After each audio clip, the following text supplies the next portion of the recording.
சட்டுன்னு ஒரு சேமியா உப்புமா பண்ணிடலாமா?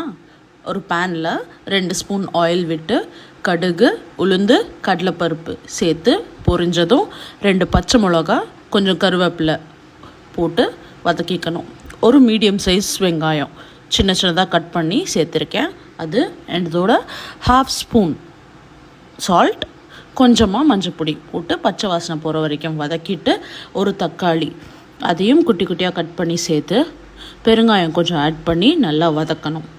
எல்லாம் வதங்கினதும் 3 கப்ஸ் வாட்டர் ஆட் பண்ணியிருக்கேன். ஸோ அதே கப்பில் 1 கப் சேமியா, இதுதான் மெஷர்மெண்ட்.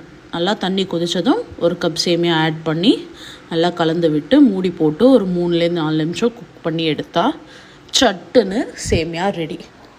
எனக்கு இது ரொம்ப பிடிச்ச பிரேக்ஃபாஸ்ட் ரெசிபி. ரொம்ப ஈஸியாகவும் ஆகிடும். ஸோ நீங்களும் ட்ரை பண்ணுங்கள். ட்ரை பண்ணி எப்படி இருக்குன்னு சொல்லுங்கள். உங்களுக்கு என்ன கன்சிஸ்டன்சியில் வேணுமோ அதுக்கேற்ற மாதிரி நீங்கள் வாட்டர் அட்ஜஸ்ட் பண்ணிக்கலாம். எனக்கு இந்த மாதிரி கொஞ்சம் குழசலாக இருந்தால் தான் பிடிக்கும். உதிரியாக வேணும்னா 2 கிளாஸ் வாட்டர் போதும்.